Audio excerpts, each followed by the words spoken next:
Hola, hoy voy a hablar sobre parálisis facial central y periférica. Voy a hablar un poco de su anatomía, un poco de la semiología del nervio facial también. Soy Guillermo y pertenezco al grupo Atlas. Voy a empezar con estas tres estructuras, que es la corteza motora primaria, área 4, la protuberancia y el bulbo, ¿sí? Esta corteza se encuentra en el cerebro, se encuentra en la circunvolución prerolándica. Específicamente, ¿qué área de Brodmann es? Es el área 4. Y también lo pueden ubicar con sus recuerdos anatómicos del homúnculo motor de Penfield, ¿sí? El homúnculo motor de Penfield. De aquí se originan para los músculos de la mímica todos los movimientos voluntarios. Este es el tronco encefálico, ejemplificado. Acá estaría el mesencéfalo, que no le he puesto el nombre, la protuberancia que se encuentra acá, y acá el bulbo raquídeo. Hay un surco que divide el mesencéfalo de la protuberancia, que es el ponto mesencefálico. Hay un surco que divide la protuberancia del bulbo, el bulbo protuberancial. En este surco es donde se origina el origen aparente del nervio facial. Y algunos se preguntarán qué es origen aparente. Bueno, cuando nosotros vemos a los pares craneales y vemos que el facial es el séptimo par craneal, sabemos que tiene cada par craneal un origen aparente y un origen real. El origen real serían sus núcleos y el origen aparente es el sitio específico donde se ve que sale el nervio craneal, es decir, para simplificarlo, es la vida. El tronco encefálico yo lo veo desde adelante o bueno, desde atrás y veo que en qué lugar específicamente sale ese nervio craneal y ese sería su origen aparente. En el caso del facial, el origen aparente es el surco bulboprotuberancial y para ser más específico, en su porción supraolivar. ¿Sí? ¿Y cuál sería el origen real del nervio facial? Serían cuatro núcleos: el núcleo motor del facial, el núcleo salival superior, el núcleo gustativo del fascículo solitario y el núcleo lácrimo muconasal. Actualmente consideran que el nervio facial solo tiene tres núcleos, es decir, al núcleo salival superior lo han unido con el lácrimo muconasal. Ahora el lácrimo muconasal pertenece al salival superior, nada más.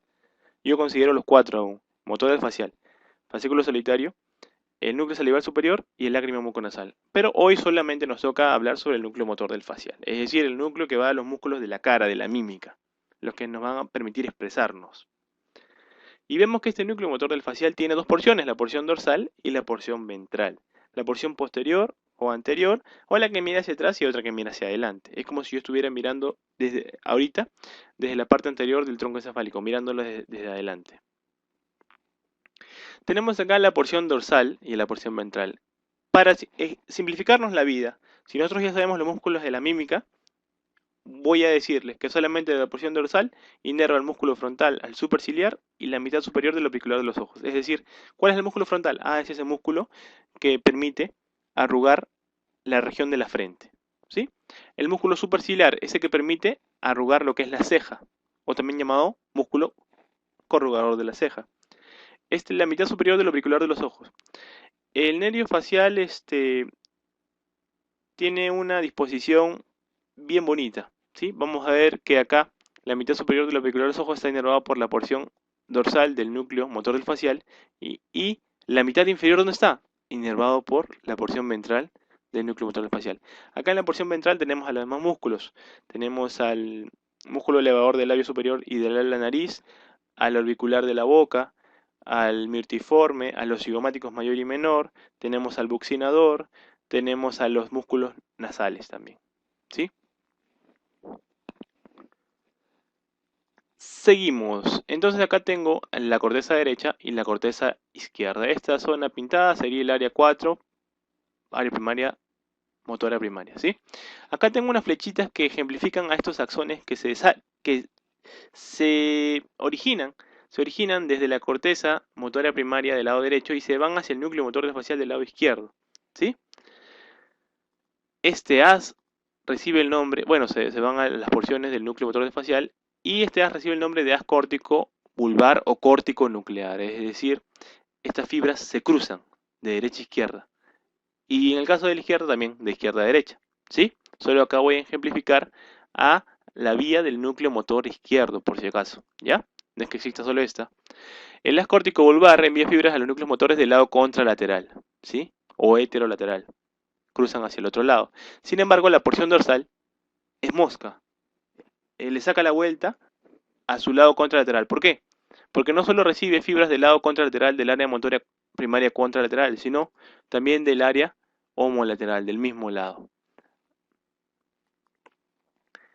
Entonces, aquí vamos a ver qué es donde radica la diferencia entre parálisis facial central y periférica, que son nombres que de repente algunos recién están llevando o que recién están viendo, ¿sí? Tenemos acá la ejemplificación del lado izquierdo. Acá esta era del lado derecho y acá es el haz córtico-nuclear del lado izquierdo. Como ven, también van a la porción dorsal del núcleo motor del facial y a la porción ventral del núcleo motor del facial del mismo lado y también la porción dorsal del lado contralateral, ¿sí? Tenemos acá que la porción ventral del núcleo motor del facial se originan en la fibra motora y la porción dorsal también. Acá tenemos el nervio facial que va por esta estructura, ¿cómo se llama? Acompaña aquí el nervio facial al octavo par craneal, que es el vestíbulo coclear, y también a las arterias y venas laberínticas o auditivas internas, ¿sí? Este conducto se llama conducto auditivo interno. Luego, también tenemos que saber que, bueno, el núcleo motor del facial está acá, pero me faltan 3 núcleos más. ¿Cuáles son? El lágrima muconasal, el salival superior y el gustativo del fascículo solitario, ¿sí? Estas fibras van a originar a un nervio chiquitito que es como el hermanito del nervio facial, que lo acompaña. Este se llama nervio intermediario o nervio intermedio o nervio de Reisberg, ¿sí? El intermediario de Reisberg. Algunos anatomistas, un poco más específicos, dicen que sería el 13º par craneal, pero bueno, como la anatomía clásica sigue vigente, no se considera aún, ¿sí? En el futuro tal vez sí, o tal vez no se considera como el 13º par craneal porque tiene núcleos propios y tiene un origen propio. Lo único común es que este nervio intermediario de Reisberg se junta con este nervio facial y acá, en su unión, forman una dilatación. El nervio facial crece y se forma un chinchón, una rodilla, la rodilla del nervio facial. Esta rodilla, que sería la segunda rodilla, es el ganglio geniculado del nervio facial, ¿sí? Luego el nervio facial continúa sus fibras motoras y van por este conducto, lo que es verde, lo que es azul o celeste. Este conducto se llama acueducto de Falopio o conducto del facial, ¿sí? Para terminar en este agujero que se encuentra entre la apófisis mastoides por detrás y la apófisis estiloides por delante. Este agujero se llama estilomastoideo. Por acá van a originar, bueno, una vez que sale el nervio facial se originan ramas, ¿cómo se llamarían? Extrapetrosas. ¿Por qué? Porque todo esto sucede dentro del hueso temporal. Esas son las ramas intrapetrosas y las ramas que salen después se llamarían extrapetrosas, ¿sí? Nervio facial, ganglio geniculado, conducto del facial, agujero estilomastoideo es la apófisis estiloides, ¿sí? Y tenemos a dos estructuras principales. ¿Por qué? Porque me van a permitir diferenciar en qué sitio específico se encuentra la lesión, ¿sí? Tengo acá el nervio petroso superficial mayor, importante. ¿A qué nivel sale? A nivel del ganglio geniculado. Nunca se olviden de eso, nada más. El ganglio geniculado da el petroso superficial mayor. Este nervio petroso superficial mayor se une con el nervio petroso profundo que viene del plexo carotidio interno y forman el nervio pidiano. Y ese nervio pidiano es la aferencia, la principal aferencia de el ganglio de Meckel. Es decir, el nervio petroso superficial mayor da fibras parasimpáticas preganglionares. Una vez que llega a Meckel, ya da fibras postganglionares hacia la glándula lagrimal, hacia las glándulas de la fosa nasal y hacia las glándulas de lo que es el paladar, las glándulas palatinas. Seguimos aquí y tenemos a este nerviecito importante que es el nervio cuerda del tímpano. Este nervio cuerda del tímpano se encarga de la inervación sensitiva y la inervación gustativa de los 2/3 anteriores de la lengua, ¿sí? ¿Dónde se origina? Se origina a 7 milímetros, 4 milímetros, o a veces dicen 5 milímetros del agujero estilomastoideo hacia arriba. No importa eso, lo que importa es que se acuerden que sale después del ganglio geniculado y antes del agujero estilomastoideo. Esto se encuentra, ¿dónde? Detrás del oído medio, ¿sí? El nervio cuerda del tímpano atraviesa el oído medio pegado a la membrana timpánica, por eso se llama cuerda del tímpano, sale por la cisura de Glaser y se une al nervio lingual. Al unirse el nervio lingual, el nervio cuerda del tímpano se dirige ¿hacia dónde? Hacia el ganglio submaxilar. ¿Para qué? Porque este nervio cuerda del tímpano tiene fibras parasimpáticas preganglionares del núcleo salival superior que se dirigen para hacer sinapsis al ganglio submaxilar o submandibular, y de ahí salen fibras parasimpáticas postganglionares para la glándula sublingual y submaxilar. Alguien dirá, ¿ah? Bueno, lo que interesa acá es que el nervio cuerda del tímpano finalmente va a ayudar a la inervación parasimpática de la glándula submaxilar y sublingual, ¿sí? Que son glándulas salivales. Y el nervio petroso superficial mayor va a inervar ¿a quién? A una glándula importante, finalmente, es decir, va a ayudar a la inervación parasimpática ¿de quién? De la glándula lagrimal, la glándula de las fosas nasales y de las glándulas palatinas. Pero lo más importante es la glándula lagrimal. Seguimos, acá tenemos a Ronaldinho Gaúcho y vamos a estudiar hoy día su anatomía. Vamos a ver qué sucede con el nervio facial de Ronaldinho Gaúcho, o lo que podría suceder. Tenemos acá la porción dorsal del núcleo motor del facial y a la porción ventral del núcleo motor del facial. Acá tenemos, como les dije, este es el sector superior o sector facial superior, inervado por esta porción dorsal del núcleo motor del facial, y este sector inferior, inervado por la porción ventral del núcleo motor del facial. ¿Qué músculos inerva la porción dorsal del núcleo motor del facial? A, el músculo frontal, aquí, con fibras verticales, que permite arrugar la frente. ¿Qué más? La mitad superior del auricular de los ojos, muy bien, ¿sí? ¿Qué más? Al superciliar o corredor de la ceja. Estos músculos están inervados por la porción dorsal del núcleo motor del facial. Nunca se olviden de eso. Y aquí, ¿quién inerva al lo que es la mitad inferior del auricular de los ojos? En la porción ventral. ¿Y quién inerva el auricular de los labios o de la boca, que es un músculo importante?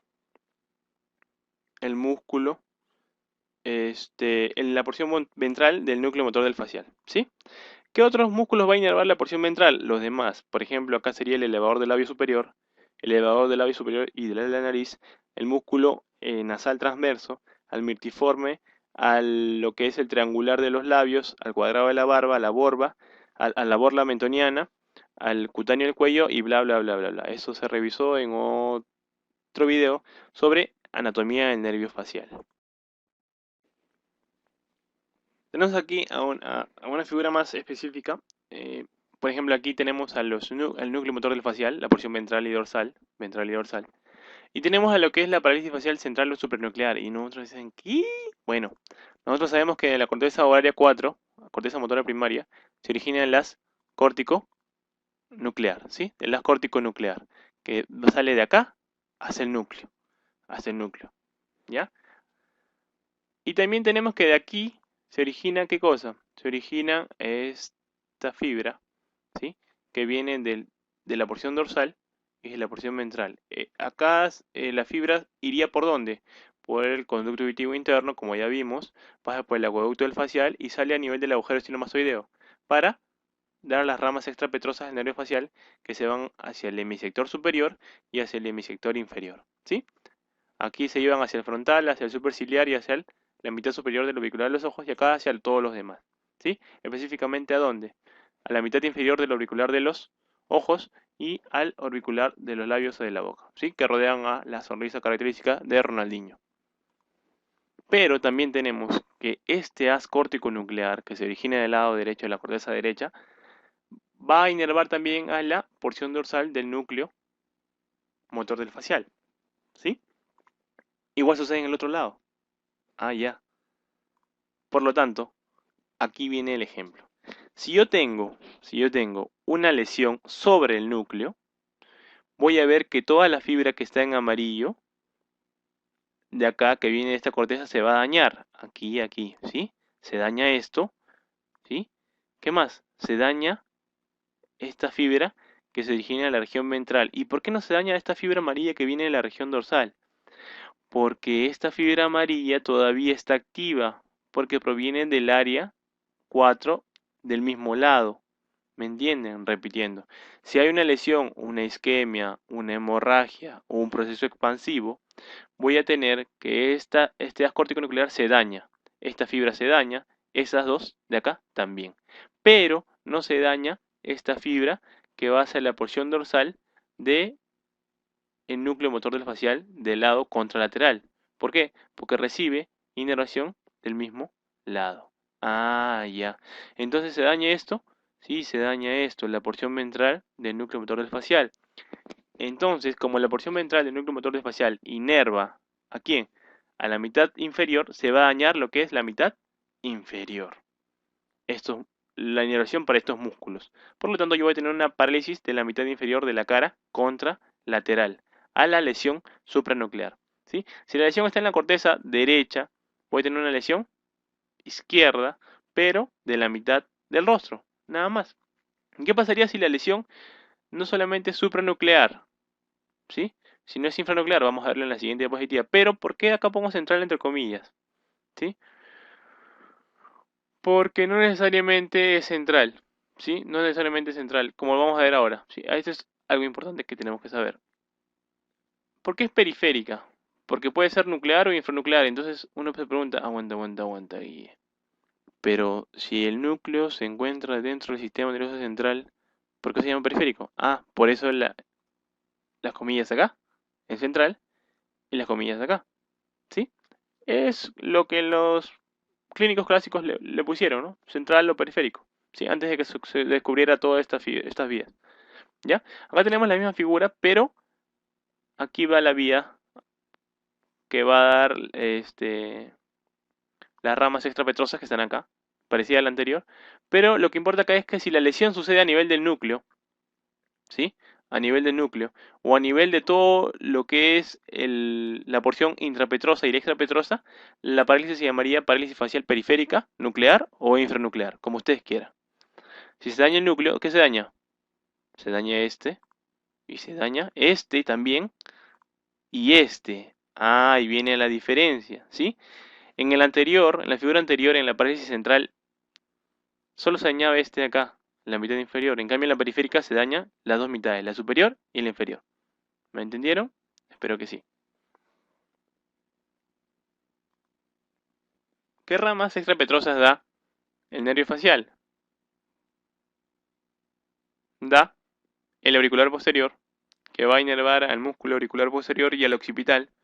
Da el nervio para el vientre posterior del músculo digástrico, el nervio para el músculo estiloioideo, y da estas dos ramas, la cervicofacial y la temporofacial y la cervicofacial. La temporofacial, ¿por qué? Porque va hacia la región temporal y va a dar dos ramas terminales. Esas son las ramas terminales del nervio facial. La rama temporal, la cigomática. Y esta rama, esta división de acá, es la división cervicofacial. Va a dar la rama bucal, la marginal de la mandíbula y la cervical. ¿Sí? La rama temporal y la cigomática contienen fibras provenientes de la porción dorsal del núcleo motor del facial. Ah, interesante. Y las demás de la porción ventral. ¿Cuál es la contracción normal de lo que es el nervio facial? De lo que son los músculos de la mímica es esta. ¿Sí? Au. ¿Cuáles son los ejemplos que voy a dar de la parálisis facial periférica derecha? Si es una parálisis facial periférica derecha, ¿sí? Yo veo eso, que el lado derecho está paralizado. ¿Dónde estaría la lesión? Acá en el lado derecho. ¿Por qué? Porque la parálisis sería nuclear o infranuclear, del mismo lado, ¿sí? A diferencia de la parálisis central, que sería del lado contralateral, ¿sí?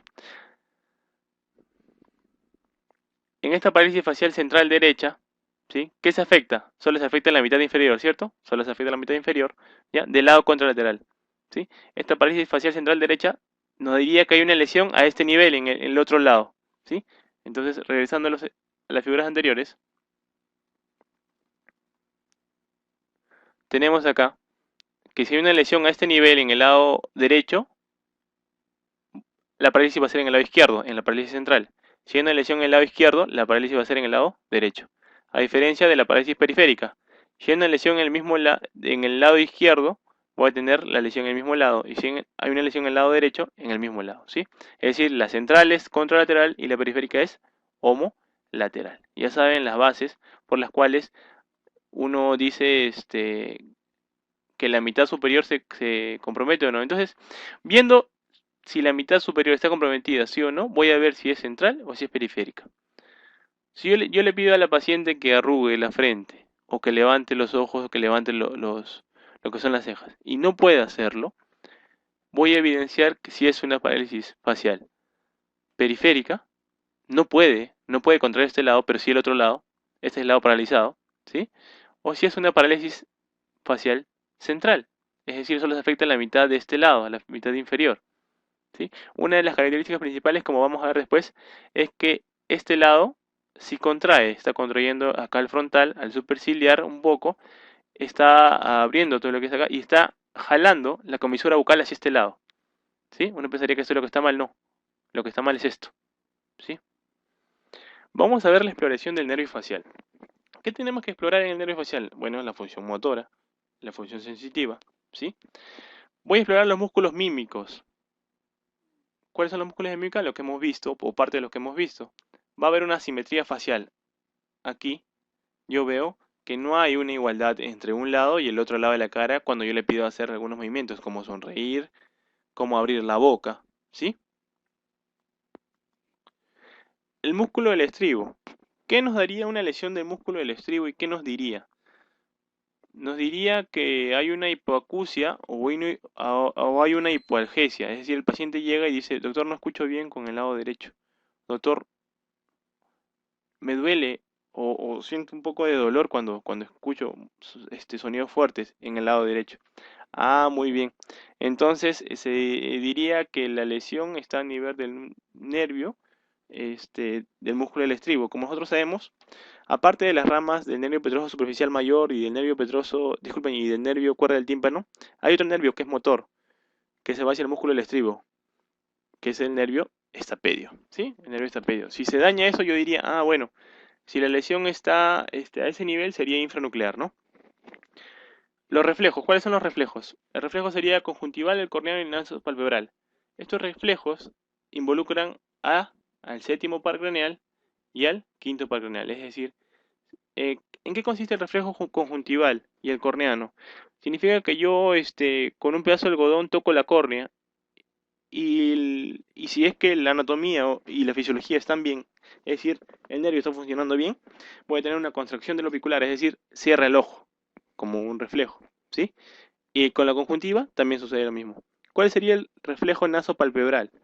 Si yo agarro y en la porción del nasion, es decir, entre las cejas, yo percuto, voy a tener una contracción bilateral de los párpados, los dos lados de los párpados. Cuando hay un daño en el nervio facial, uno de estos lados no se contrae. Uno de estos lados no se contrae. Es decir, si yo percuto este, o si yo hago el reflejo conjuntival o corneano en el lado derecho y no se contrae el lado izquierdo, significa que hay una parálisis en ese lado. ¿Sí? La función sensitiva. Tengo que los dos tercios anteriores de la lengua están inervados por el nervio facial. Y también el gusto. Si yo tengo una pérdida de la sensibilidad gustativa o pérdida del gusto, a lo que se llama ageusia, ¿sí? ¿Sí? Voy a sospechar de una parálisis facial. Pero esto es de la hemilengua, es decir, de la mitad derecha si es parálisis facial derecha o de la mitad izquierda. Tengo que también el nervio facial inerva al pabellón auricular, al conducto auditivo externo y a la región mastoidea. Pero lo que me importa más es el gusto en la función sensitiva. Yo le pido a la paciente si puede sentir lo que en un lado la sal o lo que sería el dulce, ¿ya? ¿Cuáles serían las alteraciones de lo que es el séptimo par? Como ya vimos, supranuclear o central, infranuclear o periférica o nuclear. Esa terminología neurológica ya vimos por qué no necesariamente se le tiene que decir periférica o central. Actualmente se le puede decir supranuclear, nuclear o infranuclear. Ojo, en clínica no importa específicamente en qué fibra o en qué neurona se encuentra la lesión. Actualmente las guías están dedicadas al tratamiento de si es periférico o si es central, nada más. ¿Sí? Pero si uno quiere ser más específico, puede decir a qué nivel puede estar la lesión. Eso lo hacían los neurólogos clásicos, los especialistas. Tenemos aquí la parálisis infranuclear o parálisis facial periférica. ¿Dónde se origina el nervio facial? En el surco protuberancial, es decir, desde aquí hacia la periferia se encuentra la parálisis facial infranuclear o también en el núcleo motor del facial. ¿Sí? Esto no es exclusivo, sino también en el núcleo motor del facial. Por eso se le diría periférica. ¿Qué tipos de lesiones encuentro como parálisis infranuclear? Eso acá lo pueden estudiar como no lo pueden estudiar. Esto es una semiología específica. Sería lesión extracueductal, es decir, una vez que sale por el agujero estilomastoideo, lesión intracueductal infrageniculada, lesión intracueductal suprageniculada. La infrageniculada sería la lesión que está debajo del ganglio geniculado y la suprageniculada la lesión que está sobre el ganglio geniculado. Tengo también la lesión en el conducto auditivo interno que está asociada con la lesión del octavo par porque se acompaña el séptimo par del octavo par en el conducto auditivo interno. La lesión en el ángulo punto cerebeloso que asocia el séptimo par craneal con la lesión del octavo y del quinto par craneal, lo que me daría un síndrome del ángulo punto cerebeloso. A veces algunos procesos expansivos van a dañar a lo que es el octavo par craneal al séptimo y parte del quinto. La lesión en la raíz motora del facial en la protuberancia está asociada al sexto par craneal, al motor ocular externo. ¿Por qué? Porque si nosotros recordamos a nivel de la protuberancia, encuentro el colículo del facial. ¿Y qué es este colículo facial? Es una eminencia que genera el facial, es caprichoso. Al dar la vuelta, al salir hacia el surco protuberancial una vez que está dentro del tronco, se le ocurre darle la vuelta o rodear al sexto par craneal. Al rodear al sexto par craneal forma la primera rodilla del facial, ¿sí? Es decir, entonces si hay una lesión en la raíz motora, voy a tener un compromiso del sexto par craneal. Tenemos también que uno de los signos que voy a encontrar en la parálisis infranuclear o nuclear es la parálisis muscular que ya se revisó, el lagoftalmos. ¿Qué es el lagoftalmo? Bueno, es cuando el ojo eh, aparece un poco más abierto porque tiene que compensar el lado paralizado, ¿sí? El ojo aparece más abierto por la hipertonía compensadora del párpado superior, inervado por el 3, sobre el auricular de los párpados paralizados. ¿Sí? ¿Está bien? Es decir, como el párpado no se puede levantar, no se puede ir hacia arriba, otro par craneal eh, actúa ahí. Sería el tercer par craneal que inerva el elevador del párpado superior. ¿Está bien? ¿Qué es la epífora? Como el ojo no se cierra bien, la lágrima no se va hacia el conducto lagrimal, sino se va hacia afuera. ¿Sí? Se va hacia la mejilla, se derrama por la mejilla. ¿Qué es el signo de Bell? Al tratar de ocluir el ojo paralizado, es decir, al tratar de cerrar los dos ojos, yo le pido al paciente que cierre los dos ojos, queda al descubierto la esclerótica. ¿Por qué? Porque al cerrar un ojo, nosotros a veces vemos que el globo ocular, que el iris mira hacia arriba, se dirige hacia arriba, ¿sí? Al ver eso, y como la hendidura palpebral no cierra bien, voy a ver blanco. Ese es la esclerótica. Ese sería el signo de Bell. Ahorita lo vamos a ver. El signo de negro. Bueno, al intentar mirar hacia arriba, el globo ocular del lado paralizado llega más hacia arriba, ¿sí? Otra de las características de la parálisis periférica es que no tengo un surco nasogeniano, ¿sí? Por la porción ventral del núcleo motor facial, la saliva se derrama, no puedes ocluir la boca, no puedes cerrarla porque el músculo orbicular de los labios no está funcionando. Agotamiento de la mejilla soplar y no silba. Estas dos características, ¿por qué? Porque no funciona el músculo buccinador, no funciona, ¿sí? La boca oblicua oval de Pi3. Esta boca oblicua oval de Pi3, ¿qué significa? Vamos a verlo a continuación, ¿sí? Tenemos aquí, este sería, ¿qué signo? ¿Signo de Bell o signo de negro? O de negro a veces le dicen. Y bueno, como ya les mencioné, el signo de Bell es cuando queda al descubierto de la esclerótica al tratar de cerrar los ojos. Y el signo de negro, cuando al intentar mirar hacia arriba, el globo ocular paralizado llega más hacia arriba. Acá estoy mirando hacia arriba. El niño está mirando hacia arriba. Por lo tanto, ¿cuál globo ocular llega más hacia arriba? Este, ¿cierto? Sí, este sería el signo en negro en el lado derecho. La parálisis se encontraría en este lado. Y este sería el signo de Bell. Yo le pido al paciente que cierre los dos ojos, ¿sí? Y voy a tener que la esclerótica se ve en el lado paralizado. Ojo, eso sucede siempre que hay una parálisis facial periférica, ¿sí? ¿Qué más voy a ver en una parálisis facial periférica? Que acá los surcos en este lado no se encuentran, es decir, las rayas en la frente no se van a ver. Tenemos acá a la boca oblicua oval de Pi3. ¿Qué significa? Acá, ahí tenemos una paciente echada y vamos a ver cuál es el lado paralizado, este o este. Primero que hay una asimetría facial, ¿cierto? Segundo, voy a ver si está comprometido en la mitad superior, sí o no. Ah, muy bien. Aquí yo veo arrugas y aquí veo menos arrugas. Puedo sospechar de una parálisis facial central o periférica. Parálisis facial periférica, ¿no? ¿Qué más voy a ver? Voy a ver aquí que se afecta a los surcos, ¿sí? Este surco existe, surco nasogeniano, y acá no existe, ¿sí? No existe, igual que acá y acá. Ah, hay una evidencia, una simetría, ¿no? Sí. ¿Qué más voy a ver? Que la comisura bucal desciende más en el lado paralizado y que acá forman una especie de raqueta, la boca oblicua oval de Pi3. Y nos decimos, ¿qué raqueta? Sí, se dice pues que la boca que forma un paciente con parálisis facial, ¿sí? Central o periférica, va a formar una especie de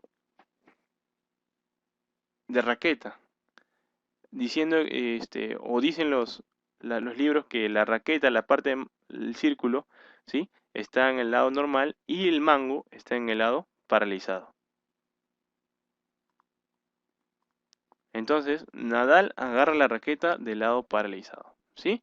Es decir, el mango de la raqueta se dirige hacia el lado paralizado. Nosotros vemos la boca y vemos que el abultamiento está hacia un lado, ese es el lado normal, y la comisura está hacia otro lado, ese es el lado paralizado, ¿sí?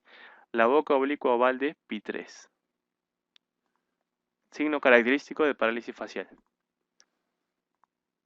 Tenemos a la parálisis facial supranuclear, parálisis facial central, ¿sí? Tenemos a la parálisis muscular, ya vimos por qué los músculos se afectan, sí o no. En este caso, si es central, se afecta solo la mitad inferior. No hay signo de Bell y no hay signo de negro. Ojo, no hay signo de Bell y no hay signo de negro. En la periférica sí. ¿Qué más? Tenemos el signo de las pestañas de Suqués. ¿Qué significa esto? Como acá el músculo auricular de los ojos solo se afecta a la mitad inferior, al cerrar los ojos, no necesariamente veo la esclerótica, porque no hay signo de Bell, sino voy a ver las pestañas. ¿Sí? Es decir, el párpado se nota un poquito, desciende un poco y voy a ver las pestañas. Acá el signo auricular de Revillot. ¿Por qué? ¿Qué significa? No es posible la oclusión aislada del lado paralizado y no puedo guiñar el ojo. Yo le pido al paciente que guiñe el ojo y no puede del lado paralizado. Signo del auricular de Revillot. ¿Qué es lo que sucede aparte? En las parálisis centrales los movimientos mímicos involuntarios, es decir, el paciente que tiene una parálisis central y uno le cuenta una noticia, o un chiste, una noticia mala en el caso de llanto y un chiste, puede tener que el paciente, a pesar de no poder mover voluntariamente los músculos de la mímica, va a poder, va a poder mover en el caso de que suceda una risa o un llanto. Entonces, nosotros nos decimos, ¿qué? Sucede pues que en la parálisis centrales lo característico es que los movimientos mímicos involuntarios correspondientes a estados emocionales se preservan a pesar de la parálisis de la motilidad voluntaria. ¿Sí? Es decir, puede moverlo. ¿A esto cómo se le llama? Parálisis volicional o discordancia emotiva de Monrad-Crohn. Entonces acá habría que hacer dos cosas, ¿no? O hacer llorar a una paciente, que es algo inhumano, o hacer reírla, ¿no? Entonces, este, hagamos reír a los pacientes con parálisis centrales para ver la parálisis volicional y la discordancia emotiva de Monrad-Crohn, ¿sí? Así se llama esta característica de la parálisis central. Interesante. Bueno, acá terminó la revisión de lo que es parálisis central y periférica. Nos pueden buscar en Facebook, Twitter, Script, SlideShare. Y acá tenemos el link de la anatomía del nervio facial para los que no recuerden. Somos el grupo Atlas y vamos a abrir este ciclo intensivo de julio-agosto de 2013. Vamos a tener clases virtuales y presenciales y lo que dictamos es embriología, anatomía, fisiopatología, farmacología, parasitología, microbiología, bioquímica y fisiología humana. Los precios se van a publicar posteriormente, el lugar también. Como siempre tenemos novedades, más que el ciclo pasado.